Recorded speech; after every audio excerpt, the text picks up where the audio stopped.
journalists and friends, good evening. Welcome and thank you for joining us tonight live from Cannes Nikki Beach. And of course, welcome to New York. Without further ado, let's call the talents of the film. First of all, Vincent Maraval, the film distributor and co-founder of Wild Bunch. Yes, we like him. Chris Zoy, scriptwriter, and what a script. Please welcome him. Chris, where are you? Here you are. Next to Vincent, over there. Well, of course, the acclaimed director, Abel Ferrara.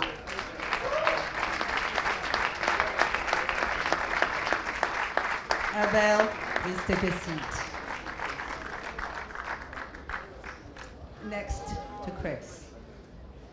She's Simone in the film you just saw, Jacqueline Bisset.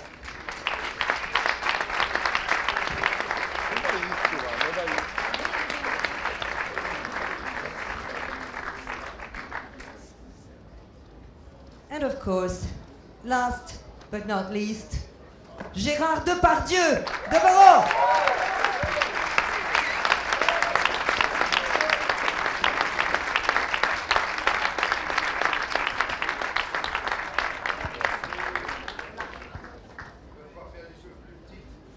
Well, we'll try it for next time.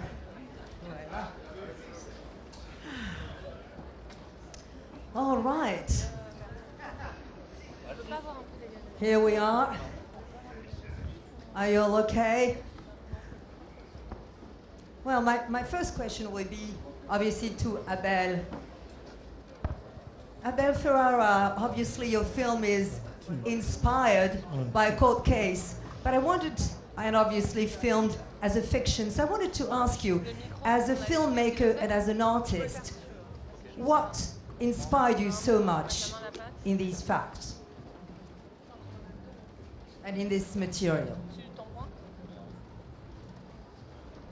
I mean, I think the inspiration was from, the people that I was working with, you know. I mean, we started with Vincent, who, you know, him and I batted this idea around.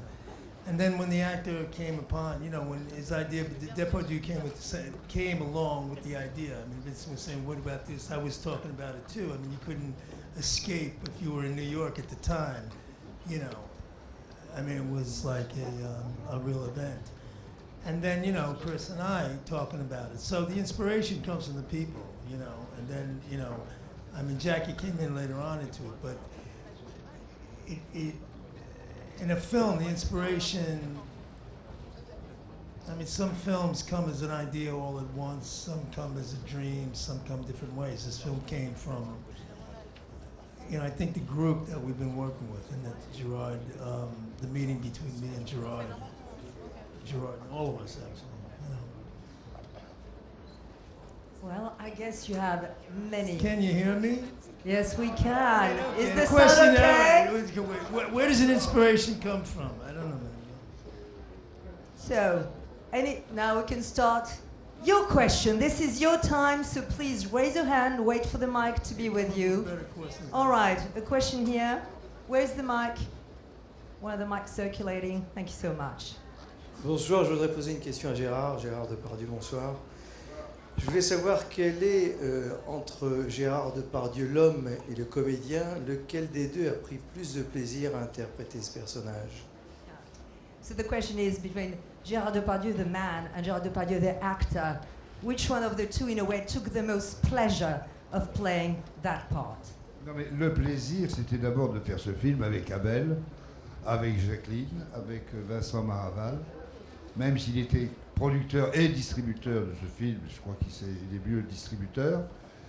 Le plaisir, c'était de tourner avec toute cette équipe sur un sujet qui, évidemment, n'a échappé à personne, puisque les médias se sont réjouis là-dessus.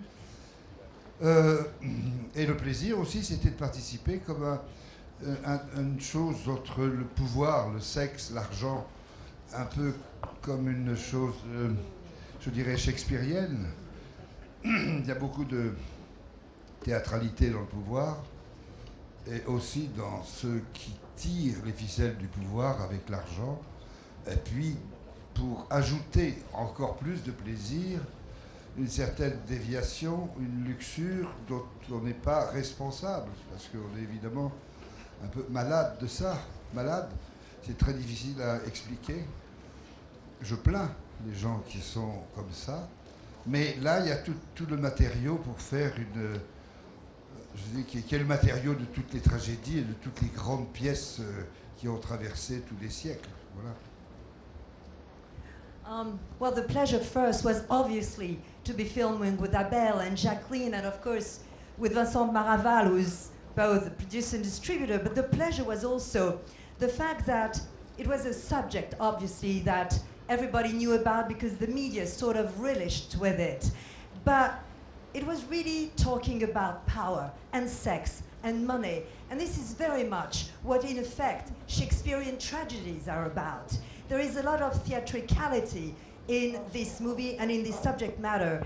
And it's also about talking about those puppeteers who with strings play with money. And of course, last but not least, there was pleasure in the lust, but also in showing that one is not responsible for that lust necessarily. This is what we call a sickness. And it's difficult to explain, and in a way, I pity those who suffer from such sickness. And this is why I found in this film material that we had all the incredible elements of great tragedies that we know for over centuries.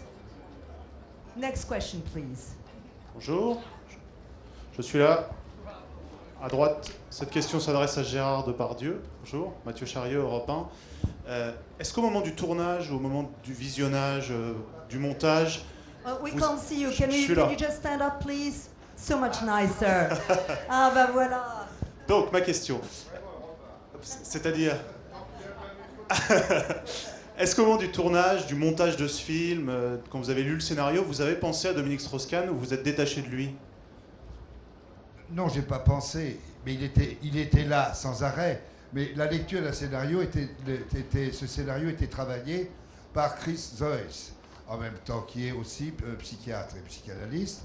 Et il y avait aussi toutes les enquêtes qu'avait menées Abel, et puis ce goût qu'a Abel d'aller, son énergie aussi, même dans le générique. Bon, bien sûr que c'est vrai que le FMI tel qu'il est vu là, il y a parfois des exagérations qui auraient dû être... Mais bon, il faut laisser, c'est son œuvre. Moi, j'ai rien à dire, j'y vais tranquille. Je ne me suis pas identifié.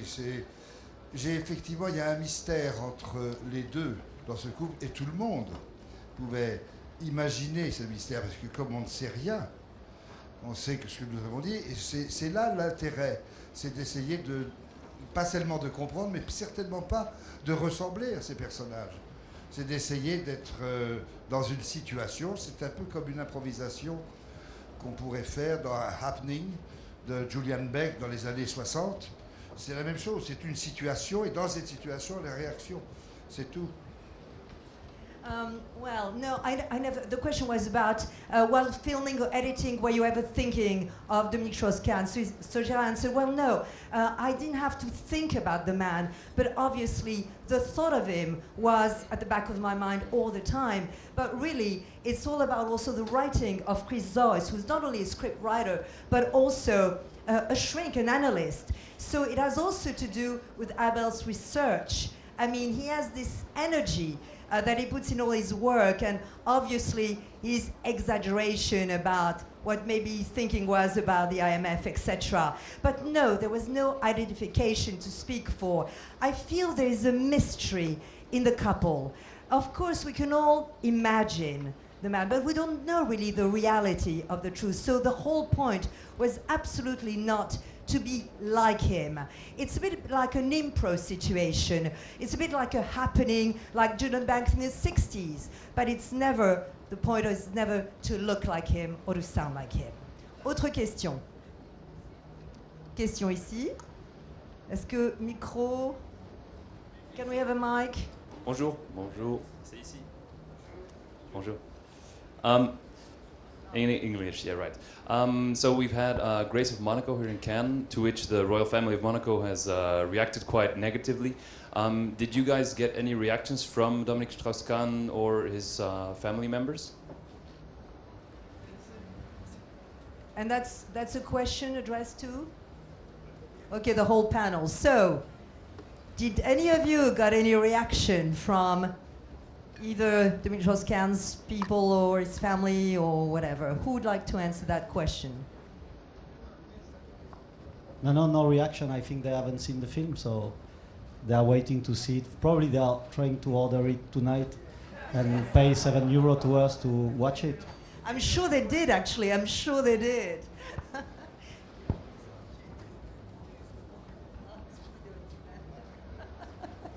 Autre question, s'il vous plaît.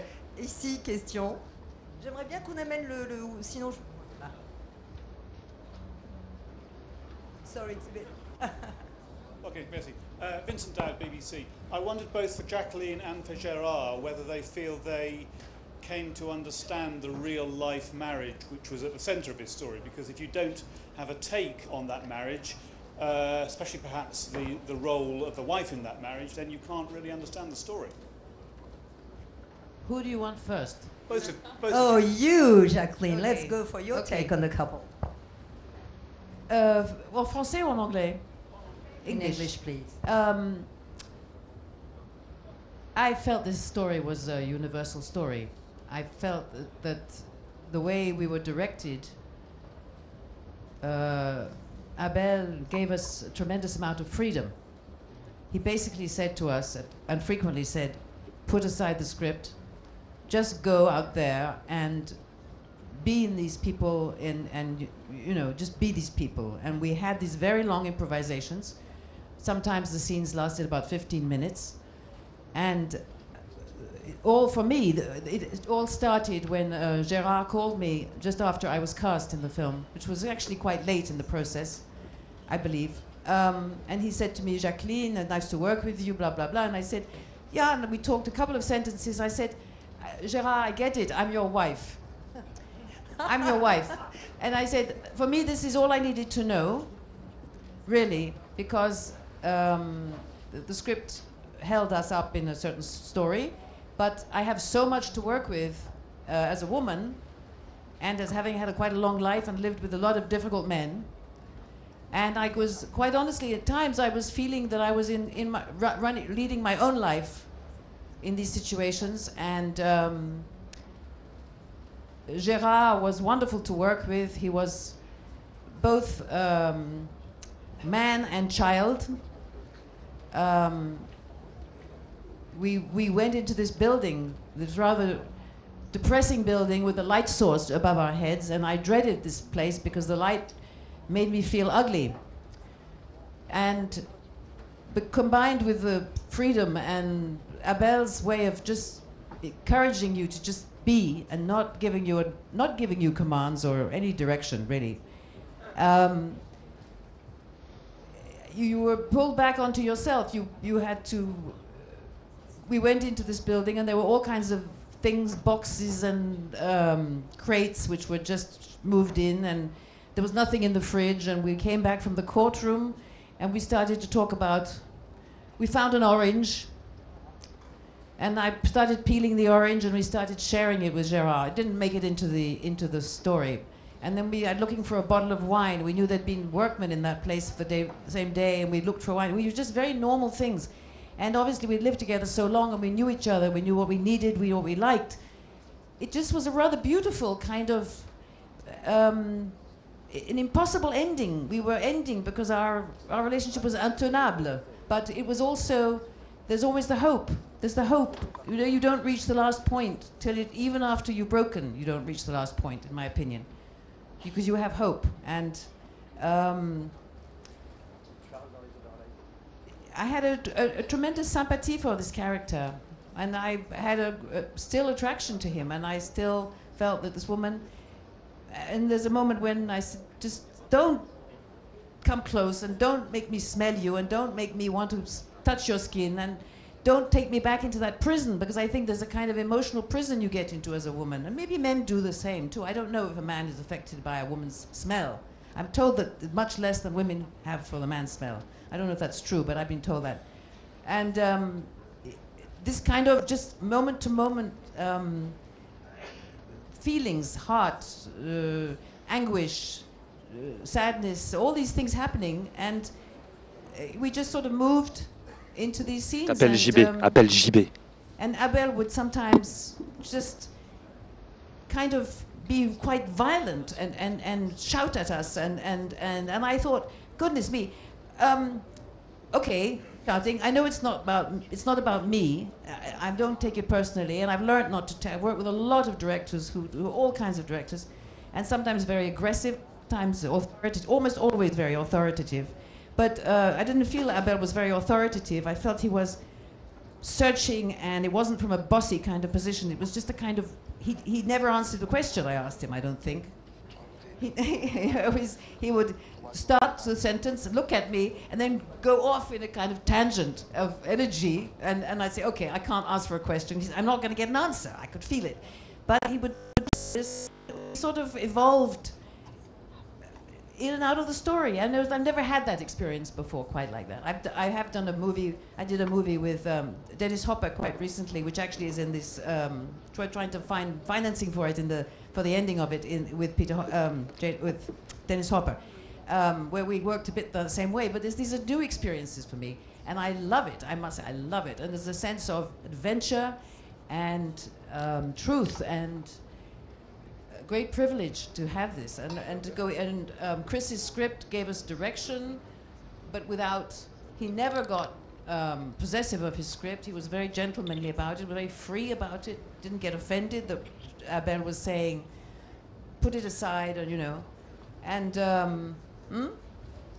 there's a lot of generosity, and Gérard was just very, very loving. It's so complicated, this story, because the band, he knew that he knows that his character knows he's not well, and he can't stop, and he loves his wife. I know he loves his wife, and I think she loves him. And I'm going on far too long. I'm sorry. I'll stop now. But true love story, I'm telling you. No, but great experience, really. I think I only want to work like this now. I think at a certain point you have so much life, and you know so much about human beings, and if you look in their eyes, you get everything if they're honest, and you work to honesty, and you get it, and you feel it, and then if you photograph it right, and I felt that Abel always put the camera in the right place, which is actually one of the most important things in filmmaking. If you don't put the camera in the right place, you don't get the translation of the words to the audience, and he didn't always stuff it with stuff. He left spaces so that the audience can go shh and go in, and you make up your own mind about stuff. I think you wanted it to be unjudgmental, right? And somebody else. Well, Gérard, now we'll give his take on your couple. Bravo. Ah, voilà, c'est vrai. Alors c'est extraordinaire, parce que c'est vrai que c'est la première fois que j'écoute ce qu'elle a ressenti. Moi, j'étais plutôt protégé par ça, parce que j'en ai tiré que c'était extrêmement pénible de vivre, d'être un couple et d'avoir des pulsions. Parce que c'est un moment de solitude terrifiant. Il sait parfaitement qu'il est malade. Pourquoi ne veut-il pas se soigner? Je parle du personnage. Et puis, tout à coup, on se retrouve dans une situation où on se fout de tout, mais avec un regard terriblement humain, et puis terriblement terrifiant. Et donc, je ne voulais pas trop me poser de questions sur le personnage, je ne m'en pose pas d'ailleurs. C'est quand j'ai vu le film, je me suis dit, bordel, c'est très très violent. Ça ne me ressemble pas, j'aurais jamais pu imaginer que ça pouvait sortir de moi. C'est un peu d'ailleurs comme les pulsions. Je pense que quand on a des pulsions, elles montent de plus en plus et on devient de plus en plus fou. Vous m'entendez? Bon, mais si, non, si ils entendent très bien, c'est qu'ils se rentrent en eux-mêmes car ils ont eux-mêmes des pulsions peut-être. Mais c'est extrêmement pénible de vivre ça et surtout de vivre en couple quand on sait qu'on aime quelqu'un. Je ne veux pas mettre en cause les véritables héros, enfin si on peut appeler des héros, de ceux qui sont concernés par cette histoire. Mais quand on s'est retrouvé dans cette maison, la même, et vous savez, j'étais étonné parce qu'on aurait pu demander à Bronfman de jouer le rôle, il aurait dit oui. Ça aussi, c'est une chose. Bronfman, c'est l'avocat, il me semble. Je ne sais pas comment il s'appelle, c'est pas grave. L'avocat. Mais c'est sûr que quand on se retrouve dans les marques et dans les traces de ce qu'on a vu à travers les journaux, dans ce personnage qui représentait quelqu'un d'extrêmement brillant et futur président, moi, je n'ai pas voulu penser à seul instant à ça. Je suis rentré dedans comme une espèce d'homme terrible, un peu comme dans des pièces de Peter Handke, par exemple. Dans Les gens déraisonnables sont en voie de disparition. Il y a tout à coup ces trahisons dont tout le monde dont il se fout complètement. Herman Quint, c'est ça, il se fout de tout. Il sait qu'il va mourir dans Exploser. Et je pense que ça a dû être très très pénible de survivre à cette espèce de choses que ces gens ont vécues. Et je partage tout à fait ce que tu dis, mais c'est vrai, à l'intérieur de cette maison, là où se situait la question de tous ces gens qui écoutaient, qu'est-ce qu'ils peuvent bien se dire dedans? Et c'est ce qu'on a essayé de faire, et ça, c'est pour cette raison que je disais que c'était comme un peu de l'improvisation. Et c'est vrai que les plans aident beaucoup.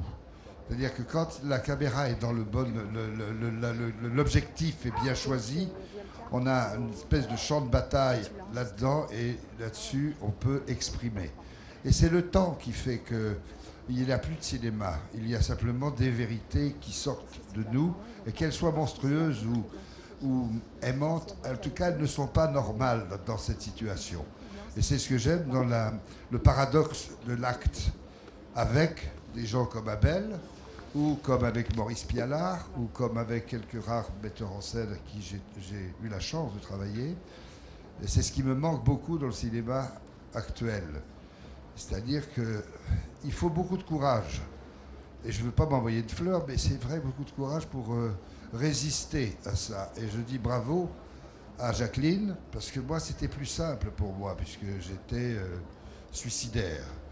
Et c'était très difficile pour Jacqueline. Et j'ai vu, et Abel aussi, puisque parfois, je me demandais comment... Heureusement, je ne comprenais pas tout ce qu'il disait, parce que je lui aurais dit, arrête un peu quand même, merde. Mais en tout cas, voilà, c'est une aventure unique. Peut-être parce que c'est tiré d'un fait divers que tout le monde a lu. Mais j'ai jamais cherché à donner tort ou raison au personnage. Mais je me suis rendu compte que j'avais un regard assez froid devant la femme qu'il aimait. Et il était très préoccupé par le piège dans lequel il était tombé. Et c'est vrai qu'on se retrouve très seul là-dedans. Quand on s'est retrouvé dans cette maison, la même, et vous savez, j'étais étonné parce qu'on aurait pu demander à Bronfman de jouer le rôle, il aurait dit oui. Ça aussi, c'est une chose. Bronfman, c'est l'avocat, il me semble. Je ne sais pas comment il s'appelle, c'est pas grave. L'avocat. Mais c'est sûr que quand on se retrouve dans les marques et dans les traces de ce qu'on a vu à travers les journaux, dans ce personnage qui représentait quelqu'un d'extrêmement brillant et futur président, moi, je n'ai pas voulu penser à seul instant à ça. Je suis rentré dedans comme une espèce d'homme terrible, un peu comme dans des pièces de Peter Handke, par exemple. Dans Les gens déraisonnables sont en voie de disparition. Il y a tout à coup ces trahisons dont tout le monde dont il se fout complètement. Herman Quint, c'est ça, il se fout de tout. Il sait qu'il va mourir dans Exploser. Et je pense que ça a dû être très très pénible de survivre à cette espèce de choses que ces gens ont vécues. Et je partage tout à fait ce que tu dis, mais c'est vrai, à l'intérieur de cette maison, là où se situait la question de tous ces gens qui écoutaient, qu'est-ce qu'ils peuvent bien se dire dedans? Et c'est ce qu'on a essayé de faire, et ça c'est pour cette raison que je disais que c'était comme un peu de l'improvisation. Et c'est vrai que les plans aident beaucoup. C'est-à-dire que quand la caméra est dans le bon, l'objectif est bien choisi, on a une espèce de champ de bataille là-dedans, et là-dessus on peut exprimer. Et c'est le temps qui fait qu'il n'y a plus de cinéma, il y a simplement des vérités qui sortent de nous, et qu'elles soient monstrueuses ou aimantes, en tout cas elles ne sont pas normales dans cette situation.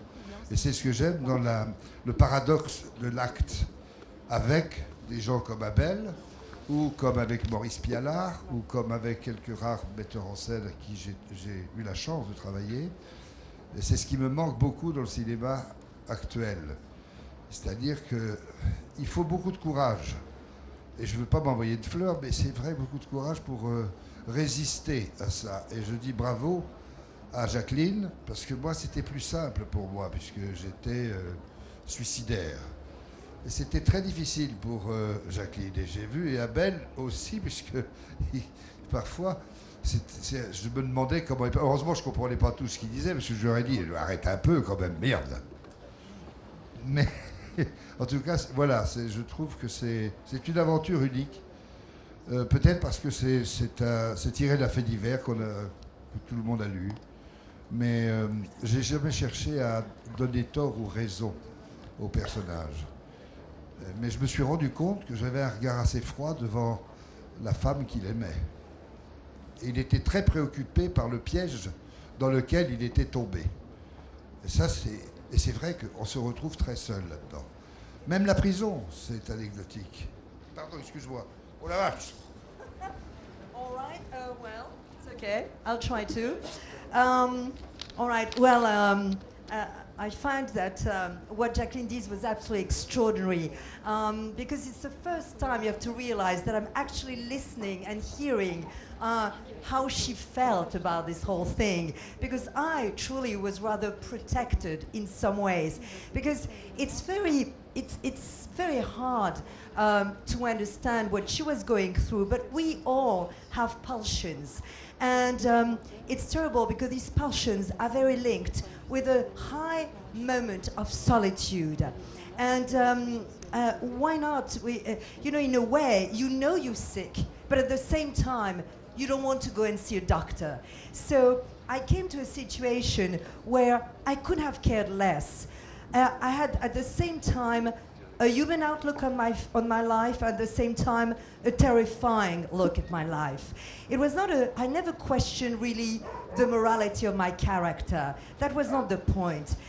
What I saw is that this man was not like me at all, but I do understand pulsions, and I do impulses, and I do understand that you can get crazier and crazier as they come, and maybe some of you here in the audience know what I'm talking about. But these impulses are getting to the point where they get into the way of love, and he truly loves her as she loves him in a way. Of course, I'm not putting any judgments on what I would call the real life heroes, quote unquote, of the real story, so to speak. But I think anybody could have these kind of impulses. The lawyer could have had those impulses.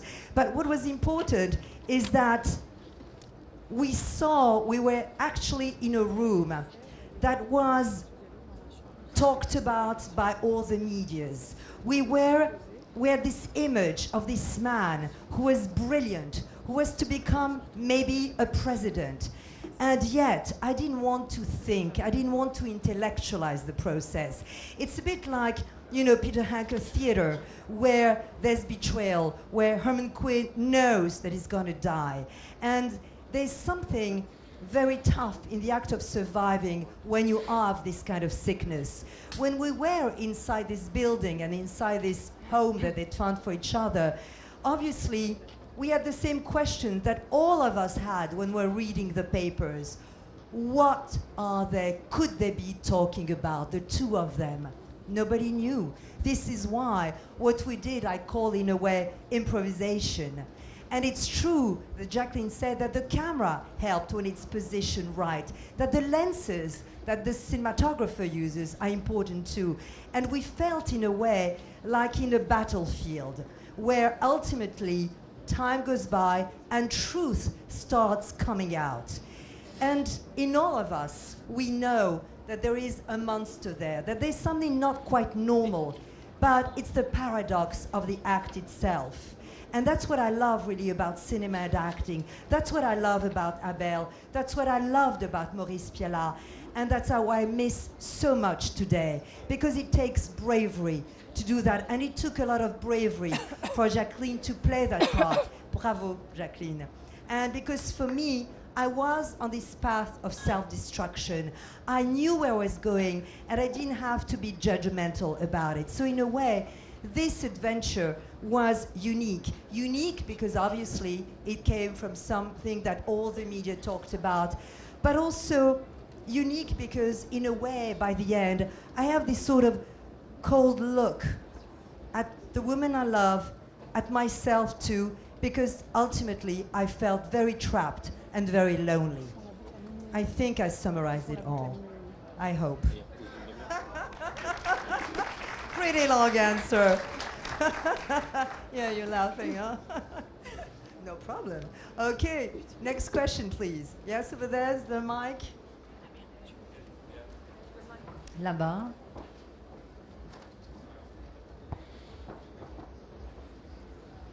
It's a question for Abel Ferrara. The scenes, particularly at the beginning of the film, the sex scenes, they're very long, they're very graphic, and at times they're quite violent. Why did you decide it was important to show that graphic and violent sexual conduct?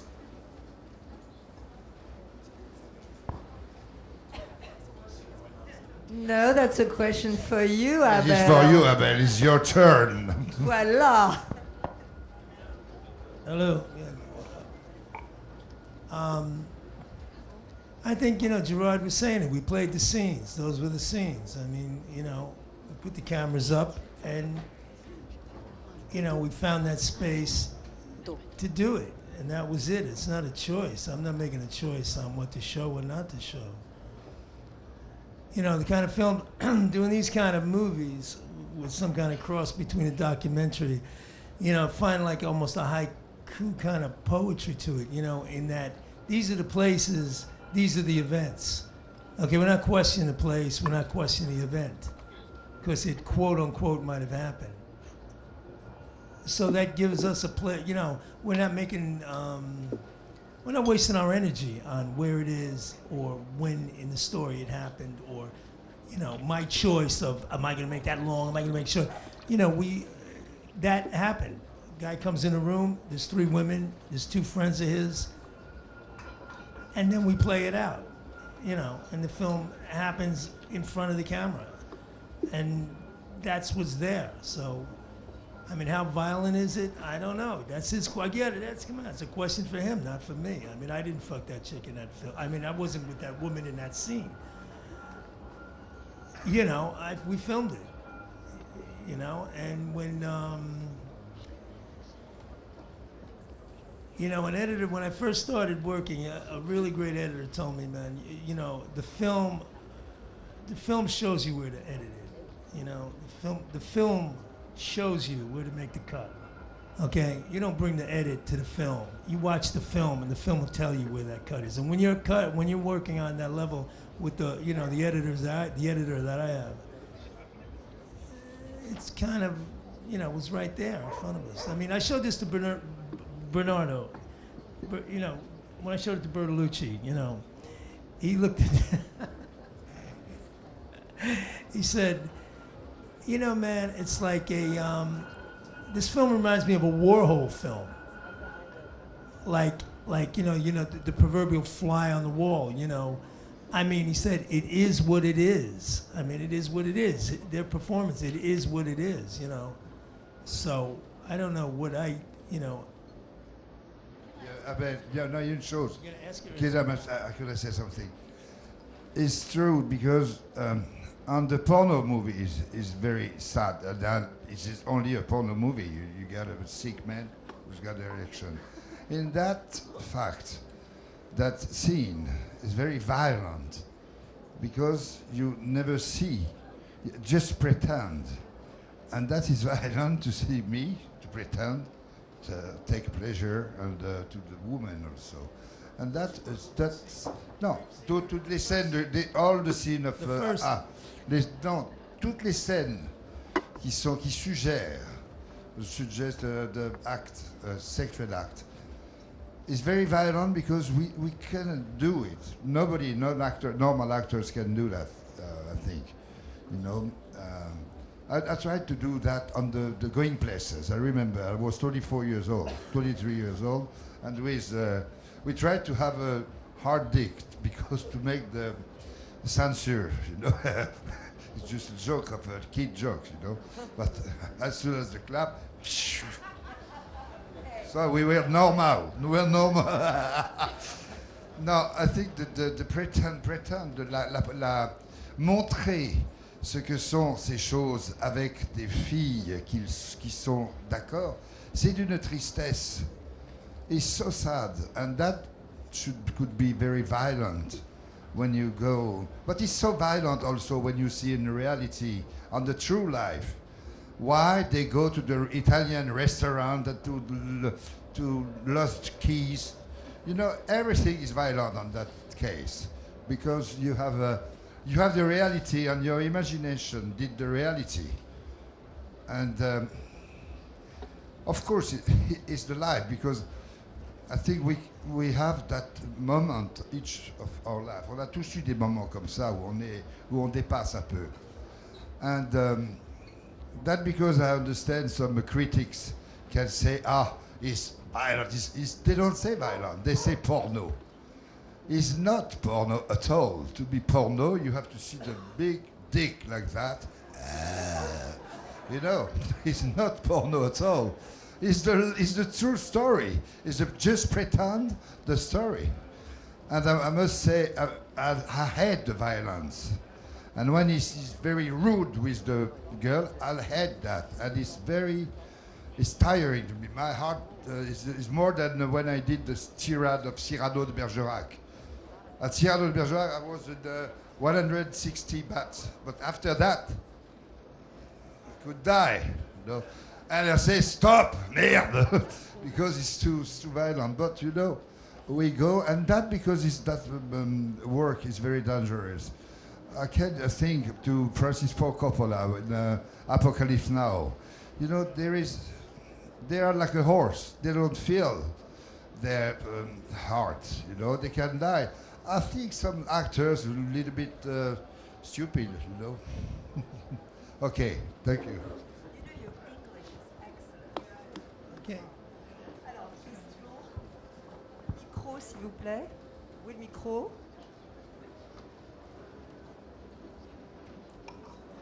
Hello, my name is Andrea for W Radio Colombia. My question is for Mr. Depardieu.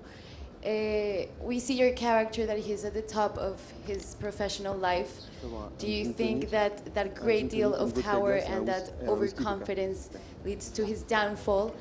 And also, I would like to know what kept that relationship between Simone and Devereaux, because we don't see any signs of love or respect in the movie.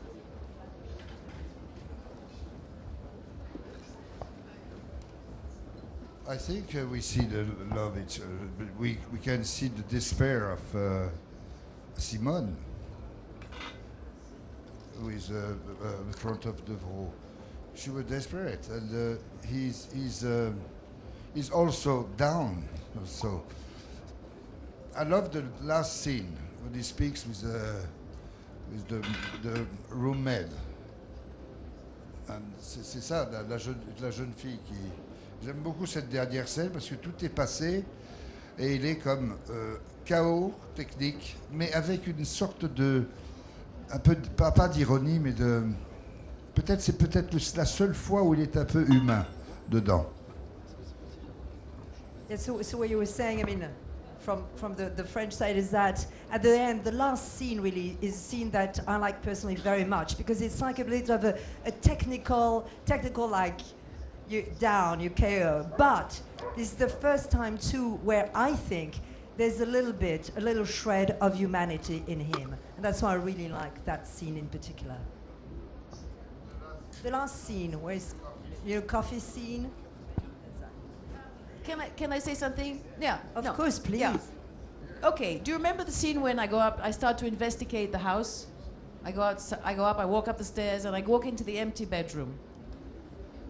Does anybody remember that moment? Yeah. Right. And I go to the bed. I know he's coming, and I want to feel the bed. Is it comfortable? I care about whether it's comfortable for him. I'm going into a strange house. I get onto that bed in a state of complete despair and desire, wish that this is not this relationship is not over. I'm going to be sleeping in the same bed with him. I'm going to be, with all my anger and disappointment and hurt and all the stuff that's gone on before and fury, I still want to sleep in the same bed with him, and I'm profoundly sad. And I think this scene shows a lot of love. The fact that she can't have him close is because she has those feelings which will come back. She needs to cut it off. Elle en peut plus. Elle dit c'est no, no, no. I mean, it's like, don't come close to me. I am affected by you when you come close, as I have been for the life we've had together. So I think it's full of love. I think it's still got sensuality, and I'm surprised you say there's no love. You don't see any. They don't say to each other, "I love you." No, but there was a scene which we shot where we were in bed together at the very end in that bedroom. I don't know why you got rid of it. I don't know what the editing process was, but there was a scene of quite considerable tenderness of us being like a couple, a normal couple. We were not having sex, but there was a tendresse and regret. There was sadness. Question. Micro, s'il vous plaît. Oui, micro. Voilà. And then we'll go to you. Gloria Satter, Messaggero Italie. Je voudrais demander à Monsieur Depardieu, on est tous là à Cannes, mais le film n'est pas dans la sélection officielle. À votre avis, pourquoi? Merci. Oh là là, je vais répondre non, parce que je ne sais pas du tout pourquoi. Je ne sais pas, je pense qu'il y avait des demandes qui n'ont pas été entendues. Et je pense qu'il souhaitait qu'il y ait quelques coupures dedans. Et Abel n'avait jamais vu un festival où on demande à un artiste de couper une scène. Je me souviens de Marco Ferreri dans La Grande Abbuffata. À Cannes, il y avait toujours des choses comme ça. Toutes les palmes d'or étaient sifflées. Antonioni était sifflé. Marguerite Duras était sifflée. Maurice Pialat était sifflé. Marguerite n'a pas eu la palme. Mais je pense qu'il n'est pas venu dedans parce que, bon, on peut imaginer tout ce qu'on veut. Moi-même, avec ma sale tête, j'ai imaginé peut-être quelques pressions. Mais je ne pense même plus à ça. Parce que ça doit être difficile aussi de réveiller ces sentiments. C'est sûr, je comprends. Comme dirait M. Thierry Frémaux sur la famille de Monaco, je comprends la famille Monaco. Voilà. Bien, voilà, c'est tout. Well, you understand that obviously, we're talking about the old days where all the Pandoras were like being booed by the audience and the critics. We think about Marco Ferreri's La Grande Bouffe, Antonio, Pialat, Duras, etc. Well, and I must admit that me and my ugly mug or ugly thinking, well, we can imagine that there was some pressure. But I must say, I don't think about this at all now, frankly. I understand what some people might say. Listen, did we hear Thierry Frémaux just say that he really understand the Grimaldi's family? So it says it all. Last question, please. Here.